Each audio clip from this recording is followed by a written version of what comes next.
Welcome to the Business Advisor Hot Seat. I'm George Sandman, founder and CEO. And in the hot seat every week are senior pros like you sharing their tips, tricks, and techniques for delivering client wins. So we're going to cover a lot of the methodology and process that's it's in my book, The Growth Driving Advisor. So if learning how to be better at doing what you do, learning what others are doing is important to you, listen up, strap in, and let's go.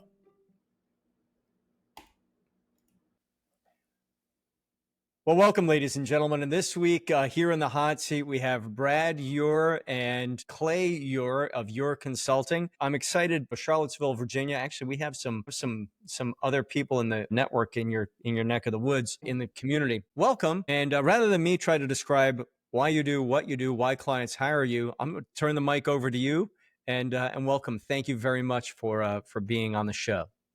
Well, thanks. Yeah. Thanks for having us. So we are small business consultants based in Charlottesville, Virginia, and our goal is to help connect owners to their ideal futures.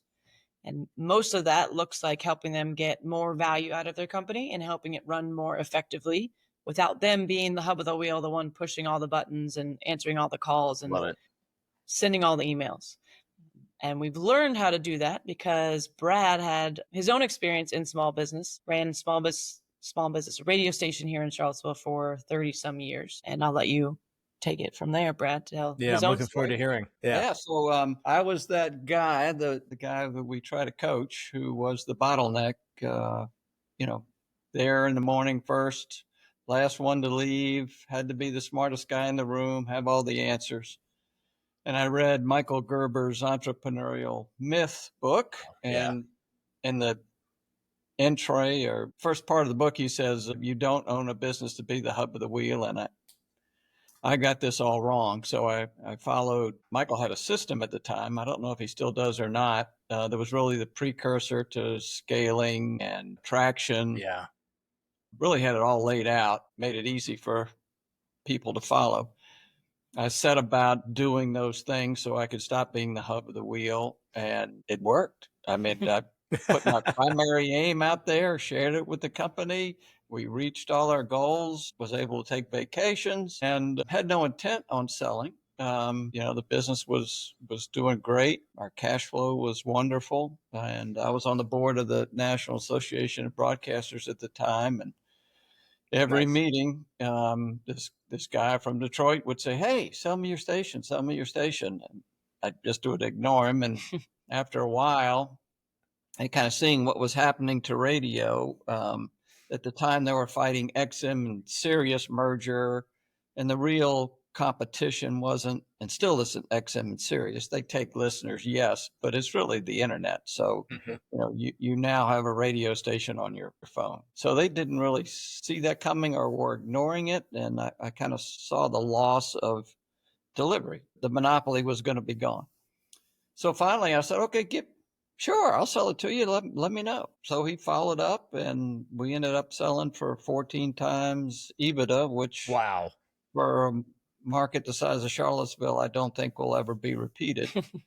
So I nailed the exit. I did everything right. Cash flow was maximized. Got what the most value we could, but I didn't stick the landing. I didn't think about life after. And I said, well, I'll stick around and, I'll continue to run the group of stations.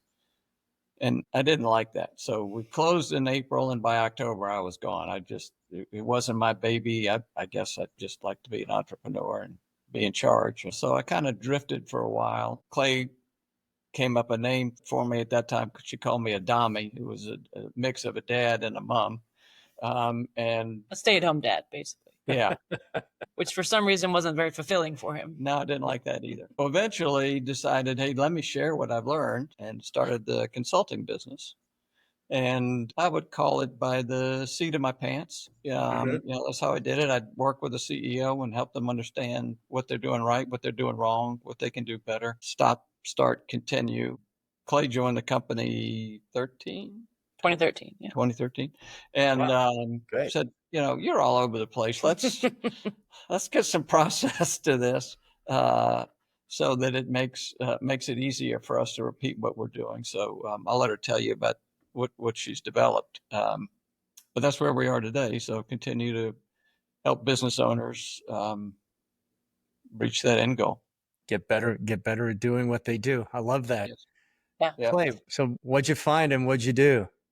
So So, you yeah, ended up being an advisor to the advisor, right? in a way, I'm just a much more systematic person than Brad is. I like to have, a set process, know what I'm doing, know what's coming next. And I think that provides a good level of clarity for the clients as well, of knowing, Yeah, of course. hey, here's how we're going to walk you through this. These are the kind of outcomes you can expect at each step. So I took everything that was in his head that he was kind of doing one-offs here. As soon as someone would mention something, he'd be like, okay, great, let's do that, or let's do that.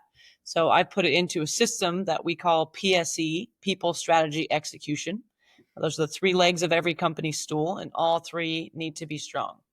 So people is all about getting the right people in the right seats, making sure they know what to do, they know how to do it, and their managers know how to lead and manage them effectively.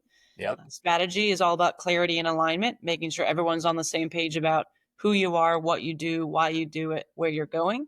And execution, which we've actually found to be the weakest leg of the stool for most companies, is how to make it all happen. So making sure that there is accountability and communication embedded in the company, holding people accountable to reaching their goals and making sure that you're moving forward on step-by-step basis throughout the year. I love that. No wonder we get along. I love that. I'm like, yes. Terrific. This episode is brought to you by the Growth Drive Summit. Our theme this year is building a profitable advisory business. Join us in Charleston, South Carolina, October 6th, 7th, and 8th. Expand your network, learn new skills, and generally have a good time. This is a top-rated event. We're looking forward to seeing you there. Thank you. That's awesome. So how do you qualify the businesses with whom you want to work? Let's ask that question first, and then I probably have a follow-on. Sure.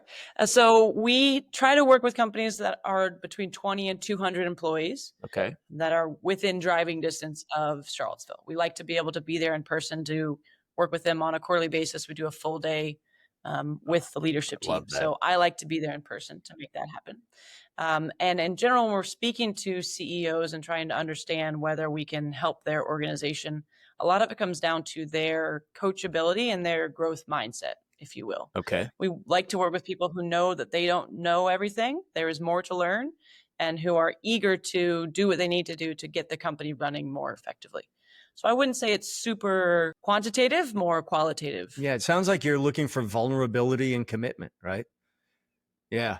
Yeah, that's terrific. I think you need to definitely be willing to admit that they can grow, and ideally they're willing to admit that they as an individual have growth, not just their leadership team. Well, and I love it, Brad, you can stand in the room and say, listen, I hear you. I know it. I literally sat in your seat. Yeah. Yeah. You do not want to be the hub of the wheel. That's very helpful. And it was getting to that point. And in men, we usually see it in their piece that they realize that they don't have all the answers and they need help. And they say, yeah, I can learn. I don't have to do it all myself. Women leaders, strangely enough, I don't think strangely enough, but in this world, they're much more attuned to their strengths and weaknesses 100%. and come to it much sooner. Yeah. Much more willing to ask 100%. For help. It's interesting you say that people come into it in their 40s, and let's tease that out a little bit. First of all, if somebody says, well, my client's 37 years old, you'll hear me make a sound something like this, because, right? Because they don't know what they don't know, and they're still fueled by a lot of adrenaline and probably some early successes. And they haven't had to let go of the vine or leap the chasm or whatever analogy you want to use. And yes. I will bang the gong. When we were in the green room, I said to Clay, listen, I hope you have the time to make it to the summit and that you see value in attending. And we have challenged all the women that were in the summit last year to please bring a female colleague. I love working with women advisors and CEOs, and I think it gets to that vulnerability. It's clearly not a lack of intelligence or ability. But it is a much more willing to listen, a little less of that testosterone wall. And yeah, I'm not surprised to hear you make that comment. I know there's a massive, I just came back from Lido in LA. Lido Consulting did a conference. And one of the topics was this massive transfer of wealth that's going to take place over the next few years to women. And you guys, that's probably not a topic, a rabbit hole we need to go down, but there's a massive transfer taking place. And I'd love to hear that you're tuned into it. Yeah, because I see you both shaking your heads. So Yes. Yeah. So so qualifying clients, and then and you hit on, you work with them, so you show up, and what's your process? Discovery, planning, and then leading execution. And I know you use the growth drive system. I'm not looking for an infomercial on what you find useful in the community, but I'm really interested in your process. Well, I'll speak to that just a little bit. So the growth drive is the clarity tool is extremely important for motivation, because as you said earlier, hey, the business has had some success, but to use a SEPA term, you want to be a significant business, or, is this a lifestyle business? And when you point that out to someone who really is comfortable, and being able to use clarity to show them, hey, your rainbow is going to be a little short. You're not going to quite reach that pot of gold. We need to work on some things. That motivation, that understanding of where they need to get to really helps. Yeah, 100%.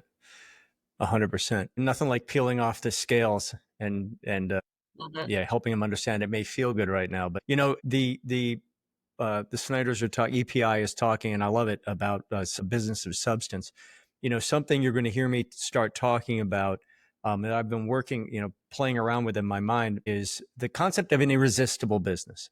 Right? How do we create irresistible businesses, and irresistible to an array? You know how I always talk about, all the people who count on the business, but irresistible to customers. And what does that look like from a culture and operational perspective? Anyway, yeah, you need to take this business that's delivering well for you and turn it into something else. We talked yesterday in the coffee clutch about the immortal business. And it sounds like what you're trying to communicate. Hey, man, this thing needs to be bigger than what you have now. Right. So you go through a discovery process. Thank you for using clarity. How's it roll out from there? So from there, that's usually with the CEO. Then we sometimes bring the leadership team and have them do clarity so we can do comparison. If the CEO doesn't really feel like that's necessary and they want to just get started, we have an initial meeting with that leadership team to get buy-in to the process, just kind of lay it out. Here's what to expect. And then we start work, which is the first 4 months, we're meeting once a month for a full day with those leaders, making sure that we are teaching them the tools, introducing the concepts, giving them 30 days in between to practice and play around with them and see what works for them and what doesn't. We are extremely flexible on which tools they want to use. We have some tenets that we want them to follow, but exactly how they accomplish that can be, edited or changed as needed. And after those first 4 months, then we move to a quarterly basis. So we're meeting with that leadership team for that full day, just every 90, and they're off executing for those 90 days in between. Awesome. And I will come in and help with projects, getting some processes and procedures written down, usually lacking in most of our clients. Job descriptions, really shoring up kind of that protecting of the company, making sure that everything is running smoothly and is as repeatable as possible. Yeah, I love it. I absolutely love it. So full day for 4 months, man, gosh, I'd love to be a fly on the wall in those meetings. And then did you say a full day, Clay, every quarter? Are you doing those off-site? Are those typically on-site or off-site? Depends on the client, but yes, generally yes. A lot of our clients don't have a large enough building off-site. They usually don't have a large enough conference room for us to be in all day, every day. And we prefer to be off-site so they're not getting interrupted. We have our break and they go grab a cup of coffee and then someone snags them and said, I got a quick question for you. 30 minutes later, they come back. Yeah, they're checking their phones and I love that. That's funny. In my book, I point out, like, get them off site. And you hear that in the community a lot, like get them out of there, get them off site. I mean, I think, that's just a best practice across, no matter what people are using as their fundamental methodology. Very cool. And so you work. That's the Go ahead, Brad. I was going to say at the 1 year mark, we use our stages of growth tool to help them understand where they are. This is work by James Fisher. Yep. And series of assessments and helping them understand that, a company with 20 employees needs different processes and systems than a company of 60. And everything's in constant change. It's never finished. There's always a new challenge, and kind of how do you accept that? The companies that we were able to do that with, along with some team building, helping CEOs and leadership team be vulnerable, were really quick to pivot during COVID. So we could see the difference immediately, that they knew how to problem solve. They got the politics out of the way and were able to really dive in on the issue and solve it.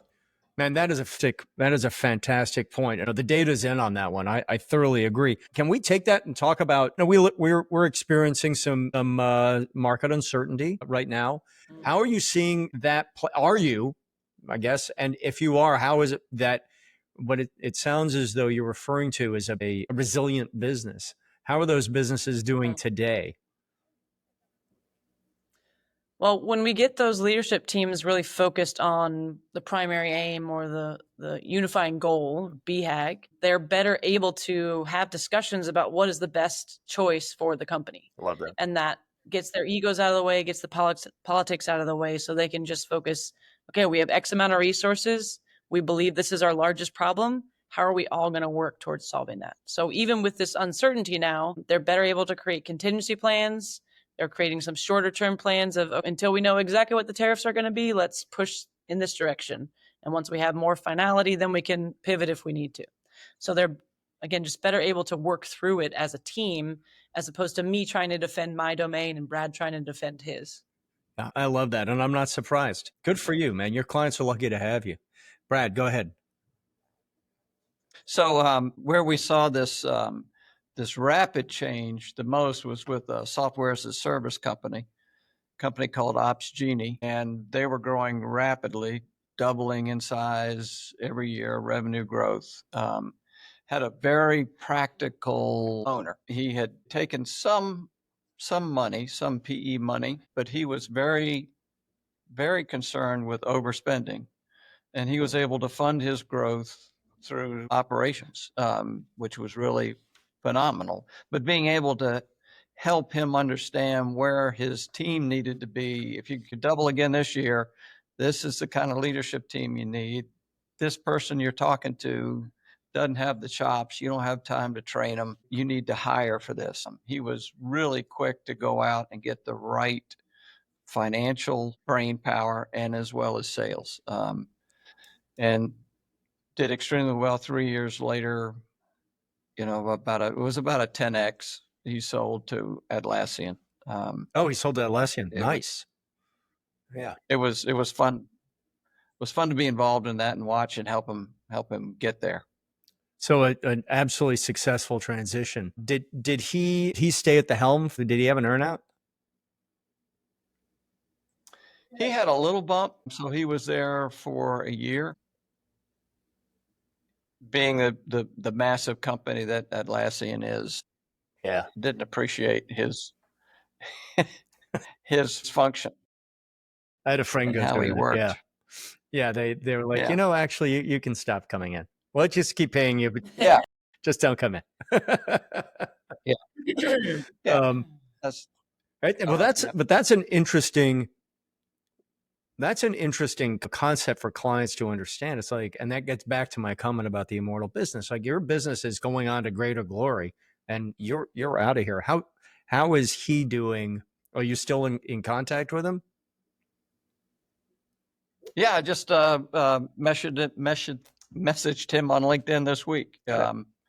He was talking about how I guess 10 years ago there was just money pouring into any technically oriented firm, and go, and the money's drying up, and you've got to know how to operate. You just can't throw money at everything and have all this fluff. You've got to be And I commented that he's perfect for that world. Yeah, I love. He's been able to take what he earned out of the buyout. Now he's investing in other companies as well. That's So awesome. I actually he's kind bumped. of That's persuaded. awesome. And bringing everything that he know and that experience of a successful exit as you've had to the table. Yeah, it's interesting. You know, at the end of the day, there can be a lot of excitement, and you just described it, and I love this. There can be a lot of excitement in a space, in an industry. I mean, we're seeing some industries that are white hot right now. Beware, kids. The fundamentals have to be good, right? Because that irrational money at some point is going to want some rational behavior. And that always, essentially is always the case. I'm an attorney. I never say always, but that's essentially the case. Very cool. That reminded me of something else, getting back to the motivation that clarity provides, because a lot of times these owners have long-term employees that are very loyal. They've gotten you here, but they can't get you there. Yeah. And you need the motivation of, hey, look, this is where you need to go. And this person is a great person, but they're not what you need right now. They can't help you reach your goal. And that motivation is important. And it's not to be cruel. They don't want to be cruel, and they're not cruel, but just understanding that, hey, you're third baseman, you need to upgrade. You need somebody that can hit as well as field. And we've got to go get that talent. Yeah. And it's interesting. I love to hear you describe that, Brad. You know, we don't have this conversation very often. We talk about it in the C3D certification course, but as we start increasing the professionalism of the firm, and I'll comment, but I'd love to hear your thoughts. You know, as we increase the professionalism of the firm, there's some people who will vote themselves off the island, and some people who will want to cling to their role, even though they're clearly, they may or may not realize that they're outgunned by the demands, the demands of the growing company. Because you said it earlier, a 20-person business has radically different needs and accountabilities than a 60-person, 100-person. And sometimes it's hard for the owner. Bob has been with me for 20 years. It's like, yeah, but Bob is not a CFO. Bob is a very good controller, and these are different roles. So I'm sorry, I hogged the mic. What do you, I mean, is that playing out in your world? It sounds like it is. Yeah. Yeah. Almost every day. With every single client, when we start working with pretty much every single client, the leadership team is not where it needs to be. Yeah. And it's either because they've been there from the beginning, and so they've just moved up because they've been there the longest, or maybe they were hired in from outside, but that was 20 people ago, and now the role has completely changed. In a lot of our small businesses, they're kind of combining roles into one just because they don't have enough staff and they can't necessarily afford I don't want that higher level. So for instance, one of our nonprofit clients is now searching for a chief development officer, that highest fundraising role, whereas before it was a VP of marketing and development. Mm-hmm. And that person who was the VP of marketing and development just got kind of handed development at one point because the CEO was like, I don't have enough time to really spend my efforts here. Why don't you take it on? She didn't have the development background. She's been trying to learn and going to conferences, but just couldn't get there quickly enough. So she's now back to just VP of marketing and is a little upset, but I think overall understands the need for that higher level, more experienced person. Yeah.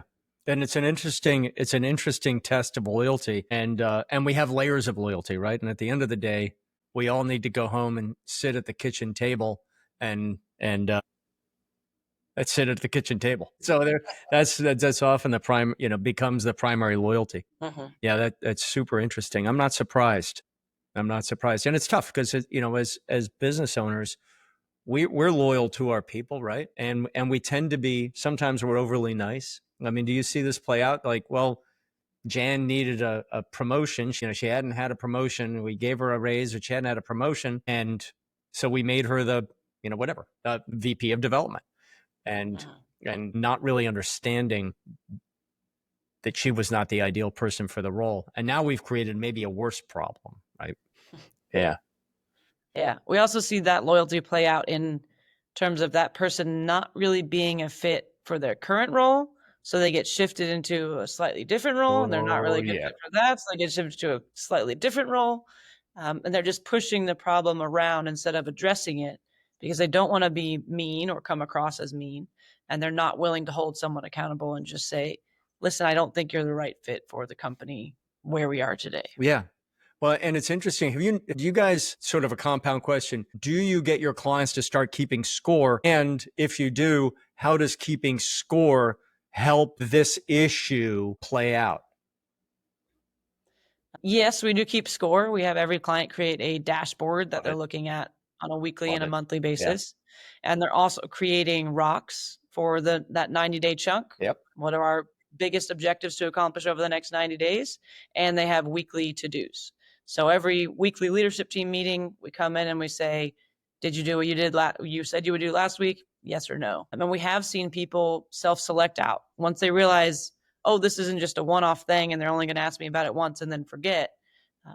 They said, I don't want to be a part of this kind of a team. And she, sure enough, did not meet any of her rocks that first quarter. And then halfway through the second quarter, chose to leave the team. Yeah. So yes, keeping score is very important. It gives people more objectivity and it also helps them not feel like they're being mean. They still feel, for those long-term employees, it's still hard to pull that Band-Aid off, but it gives them some level of objectivity. Yeah. I love that. An area of constant attention is feedback and making it comfortable and expected in the business. So here's your role. Here are the 3, 4, 5 key accountabilities of your role. This is how you did on those things. No, we call it no surprise leadership so that everybody understands where they are. And we extend it to core values as well. So not only here are the responsibilities of your role, did you meet those, but also are you living up to our core values and how we want you to be working, and having a conversation every month about that as well. Man, you're hired. I love that. The guiding principles are the thing, and whether you're E-Myth or scaling up or traction or growth drive, there are a lot of great systems out there. I don't think there's anyone, to my knowledge, who says that those guiding principles are not critically important. And I get my phone rings with my client is kind of pushing back. Do they really need guiding principles? That's not a good client if they're not willing to. Yeah. It's those bumpers. If you in the C3D course, we use General Mattis's book on, and I include it in the course because of intent, and intent gets to guiding principles, right? If you haven't had a chance to read it, I really recommend it. But yeah, those guiding principles are critically key, and keeping track of. Do you counsel clients to say, okay, they get a question from another one of the leaders, and you can say back, well, okay, well, how do you think we should handle this? And the guiding principles should be sitting in the room and let them come up with the answer. Do you see that play out? Definitely. We try to help clients bring those core values to life, so they're not just written on the wall, but when we say team focused, we mean X, Y, Z. This is how you demonstrate that in everyday life. Yes. And then it becomes that, the guiding principle, helping make decisions and decide on actions so that there are, again, no surprises with when someone shows up and does something out of character. Hey, that's not part of our core values. This is strike one. Let's make sure it doesn't happen again. Yeah. Or if it's let's not have this conversation again. Yeah. Which is interesting because what you're really saying, what I love that you're illustrating is saying, well, our core value is honesty. I'm like, well, how does that help me be better in my role? Right. Of course I'm going to be honest or not, or fired. Right. Yeah. Well, these are fun conversations because they take unexpected turns. Thanks for sharing that. Well, guys, it's hard to believe we've been chatting for almost 40 minutes, and I've really enjoyed working with both of you. I've really enjoyed working with both of you, so thank you very much. If there was, isn't this a little unfair because I'm springing it on you, but this is the hot seat. If there's one piece of advice, admonition that you would share with your colleagues, you've just shared some really wonderful Wonderful stuff. Thank you. If there was one, sort of one thing, what might it be? I think going back to the feedback conversation, I will quote Brene Brown and say that clear is kind and unclear is unkind. A lot of our clients think they're being helpful by not admonishing someone or being quote unquote mean to them by telling them not doing something right, or maybe just hinting and hoping that they'll fix it. But they're not doing that person any service by letting them flounder in their role and not giving them the support and the feedback they need to get better. Or to find a job that they might enjoy more somewhere else. I didn't know that is a fabulous point and a terrific quote. And it's also a great lyric in one of my favorite songs. You've got to be clear to be kind. And yeah, that's fantastic. Oh, you're going to hear me talk about that, Clay. Thank you. Well, I love how it distills such an important truth. Mm-hmm. Okay, guys, listen, thank you very much. I really appreciate you investing the time and sharing as much and as openly as you have. And if there's, do you have any questions for me before we wrap up? No, just keep doing what you're doing to get your tools get better and better all the time. Thank you very much. Well, I've got we have some really cool things in the pipeline. So more to come. No rest for the wicked.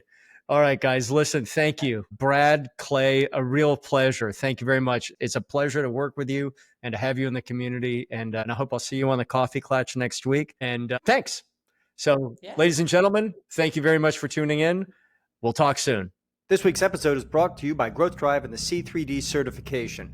If you're looking to expand your reach and relevance with business owning clients, whether you're a business advisor or a wealth advisor, this is a certification for you. And after completing it, you will understand how to make profits and transferable value M&A price actionable, how to maximize results for your clients. So get the details at growthdrive.com/C3D, scan the QR code, register.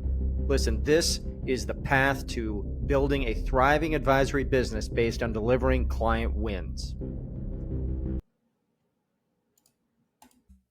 Hi, this is George. Thanks for listening.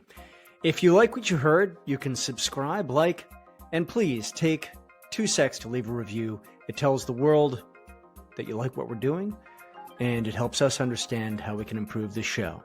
Thank you, and see you next time.